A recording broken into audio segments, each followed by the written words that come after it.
रात के करीब 1 बजे गुल्ली, बुल्ली और सॉन जमकर पार्टी करने के बाद अपने घर जा रहे थे, लेकिन इन लोगों ने रोड पर ट्रैफिक होने के कारण एक जंगल के रास्ते का शॉर्टकट ले लिया और ये जंगल बहुत ज्यादा सुनसान है, दूर दूर तक कोई भी आदमी नहीं है। इन लोगों ने पार्टी में थोड़ा सा शराब पिया था, जिसके कारण गुल्ली को ज्यादा ही नशा चढ़ गया है और वो नशे में कुछ भी बड़बड़ा रहा होता है। रोम रोम भाइयों, सिस्टम पार देंगे, सिस्टम पार देंगे।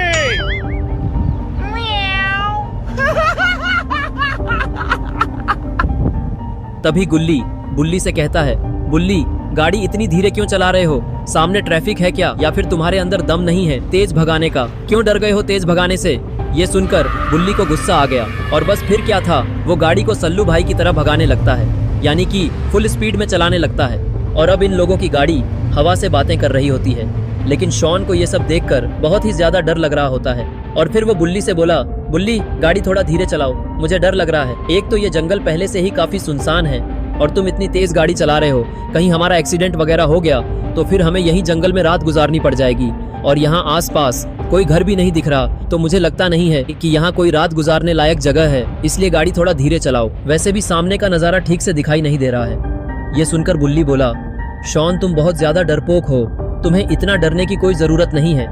जब बुल्ली हो साथ तो डरने की क्या बात। अभी देखो मैं कैसे गाड़ी फुल स्पीड में भगाकर आधे घंटे में तुम्हें घर पहुंचा देता हूँ। ये सुनकर शॉन बोलता है, बुल्ली ठीक है, मैं तुम्हें लास्ट वाली वार्निंग दे रहा हूँ, चुपचाप गाड़ी स्लो कर दो वरना हमारे लिए दिक्कत हो जाएगी।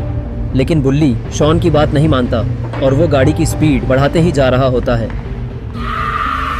लेकिन शायद इन लोगों को सामने दिखाई नहीं दे रहा है कि सामने सड़क पर ढेर सारा सामान पड़ा हुआ है और सड़क के ठीक बगल में एक सुनसान घर भी है। शायद इस घर में कोई रहता भी नहीं है।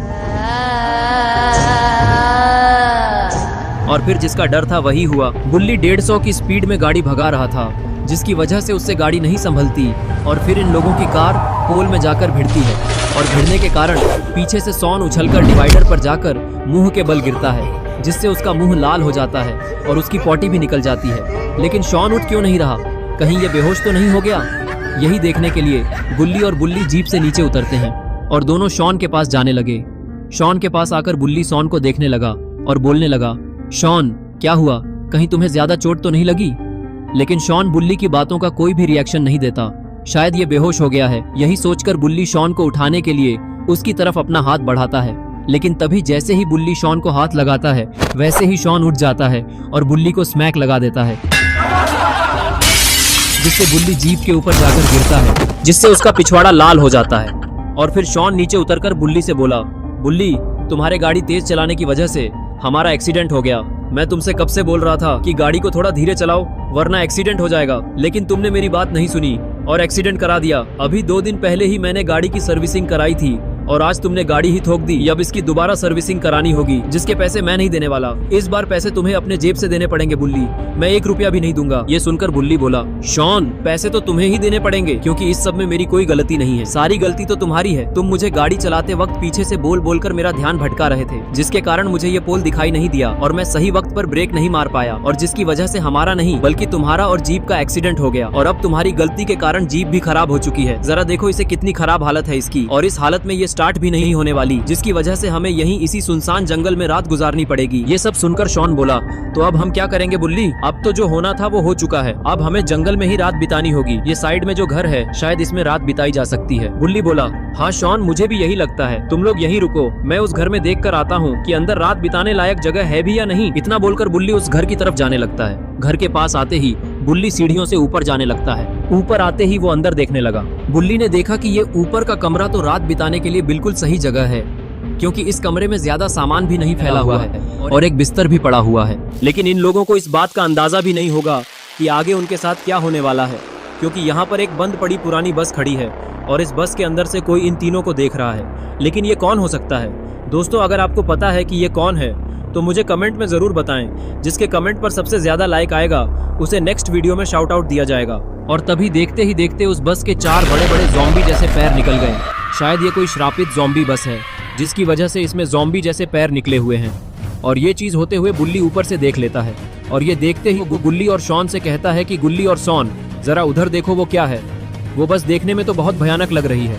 ये सुनकर गुल्ली और शॉन भी उस बस की तरफ देखने लगे और उस बस को देखकर दोनों के होश उड़ जाते हैं। और तभी अचानक से वो बस गुल्ली और शॉन की तरफ बढ़ने लगती है। ये देखकर गुल्ली और शॉन की सांसें थम सी गईं और वो एक ही जगह पर डर के मारे खड़े खड़े ही फ्रीज हो गए। तभी बुल्ली इन लोगों को बोलता है, गुल्ली और शॉन वहाँ खड़े खड़े देख क्या रहे हो? जान प्यारी नहीं है क्या? अगर जान प्यारी है तो जल्दी से वहाँ से भागो, वरना वो बस तुम दोनों को कुचल कर मार डालेगी। ये सुनकर गुल्ली और शॉन को होश आता है और दोनों भागने लगते हैं। दोनों भागते भागते घर के पीछे आ जाते हैं, लेकिन तभी ये क्या हुआ? ये दोनों रुक क्यों गए? अरे ये क्या? ये तो चुड़ैल है, लेकिन ये यहाँ पर कैसे आ गई? और तभी चुड़ैल ने गुल्ली को धक्का दे दिया, जिसके कारण गुल्ली फेंस से जाकर भिड़ा और बेहोश हो गया। ये देखकर शॉन को गुस्सा आ गया और बस फिर क्या था, शॉन ने नाव देखा न ताओ और सीधे चुड़ैल पर ड्रम फेंक दिया, जिससे चुड़ैल वही ढेर हो जाती है। चुड़ैल का काम तमाम करने के बाद शॉन गुल्ली के पास जाता है और उसे घसीटकर पत्थर के पीछे ले जाता है और पेड़ के सहारे बैठा देता है।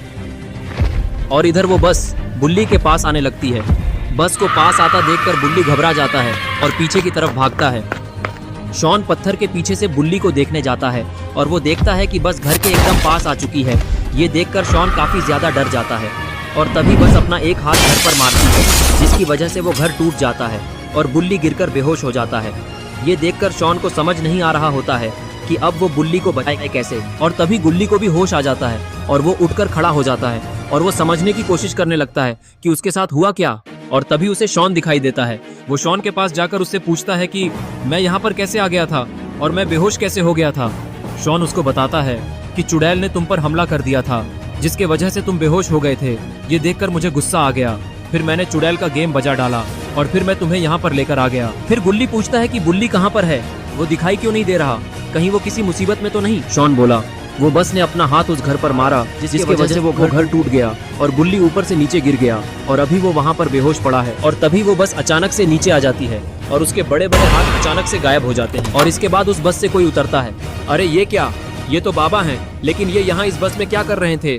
और फिर बाबा बुल्ली को उठा लेते हैं और उसे बस में ले जाने लगते हैं। पीछे से गुल्ली और शॉन बाबा को ये सब करते हुए छुपकर देख रहे होते हैं। तभी शॉन गुल्ली से बोला, अरे ये बाबा यहाँ पर कैसे आ गए? बाबा को देखकर गुल्ली खुश हो जाता है और वो शॉन से बोलता है कि बाबा यहाँ पर हमें बचाने के लिए आए हैं और बाबा ने उस बस को भी ठीक कर दिया है। देखो उसके बड़े बड़े हाथ गायब हो चुके हैं। और फिर शॉन बोलता है कि हाँ गुल्ली, मुझे भी यही लगता है, लेकिन एक बात मुझे समझ में नहीं आ रही कि आखिर बाबा इस बस में पहुंचे कैसे। ये दोनों बात कर ही रहे थे कि तभी बाबा वापस से बस से उतरते हैं और गुल्ली और शॉन को इधर उधर ढूंढने लगते हैं। उन दोनों को ढूंढते हुए वो घर के पीछे जाने लगते हैं, क्योंकि बाबा ने उन्हें आखिरी बार घर के पीछे जाते हुए देखा था। तभी गुल्ली और शॉन बस की तरफ भागते हैं और बस के अंदर जाने लगते हैं गुल्ली को देखने के लिए। और इधर अंदर बुल्ली को भी होश आ जाता है, वो भी उठकर खड़ा हो जाता है। फिर गुल्ली और शॉन अंदर आ जाते हैं और गुल्ली बोला, बुल्ली तुम्हें हम याद तो है ना? गुल्ली बोला, हाँ।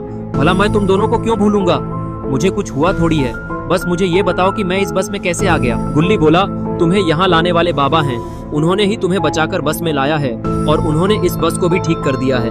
अब डरने वाली कोई बात नहीं है, अब हम लोग सेफ हैं। ये लोग बात कर ही रहे थे कि तभी बाबा वापस बस में आ जाते हैं। इसके बाद बाबा, गुल्ली, बुल्ली और शॉन चारों बस में बैठकर जा रहे होते हैं। तभी बुल्ली पूछता है कि बाबा, आपको कैसे पता चला कि हम मुसीबत में हैं और आप यहाँ पर कैसे आ गए? बाबा बोले कि चलो मैं तुम्हें पहले तुम्हारे घर पर छोड़ देता हूँ, फिर वहाँ पर बैठकर आराम से बातें करेंगे और मैं तुम्हारे सारे सवालों का जवाब दे दूंगा। इसके बाद बाबा बस को जंगल के और अंदर लेकर जाने लगते हैं। लेकिन बाबा इन्हें जंगल के अंदर क्यों ले जा रहे हैं? गुल्ली बुल्ली का घर तो दूसरी तरफ है और ये लोग जिस रास्ते से आए थे, बाबा तो उन्हें दोबारा उसी रास्ते से ले जा रहे हैं, पर ऐसा क्यों है? तभी गुल्ली बाबा से पूछता है कि बाबा, हम तो इसी रास्ते से आए थे, तो हम दोबारा इस रास्ते से क्यों जा रहे हैं? हमारा घर तो दूसरी तरफ है। लेकिन बाबा ये सुनकर गुल्ली की बातों का कोई जवाब नहीं देते और बस चुपचाप मुस्कुरा रहे होते हैं, जिसे देखकर गुल्ली, बुल्ली और शॉन को भी कुछ समझ नहीं आता। तभी गुल्ली बाबा से बोलता है कि बाबा, मुझे तो आपने कुछ गड़बड़ लग रही है, क्योंकि आप मेरे बातों का जवाब ही नहीं दे रहे हैं। ऐसा तो आपने कभी नहीं किया। कहीं आप नकली बाबा तो नहीं जो हमें भैंस बदलकर पागल बना रहे हैं? बाबा बोलते हैं कि तुम लोगों को ऐसा क्यों लग रहा है कि मैं नकली बाबा हूँ, और मैंने तो तुम लोगों की जान बचाई है इस ज़ॉम्बी बस से, और तुम लोग मुझे थैंक्स बोलने की जगह नकली बाबा बता रहे हो। और अगर तुम्हें ऐसा ही लगता है तो ठीक है, अभी तुम लोग देखो कि मैं क्या करता हूँ। बाबा के इतना बोलते ही उस बस के ज़ॉम्बी वाले पैर वापस निकल जाते हैं और फिर बाबा बोलते हैं कि हाँ, तुम लोगों ने सही समझा, मैं नकली बाबा ही हूँ और मैंने तुम लोगों को बेवकूफ़ बनाकर अपने जाल में फंसा लिया है और अब मैं तुम लोगों को सुनसान जंगल में मारने के लिए ले जा रहा हूँ और अब तुम सभी को मुझसे कोई नहीं बचा सकता।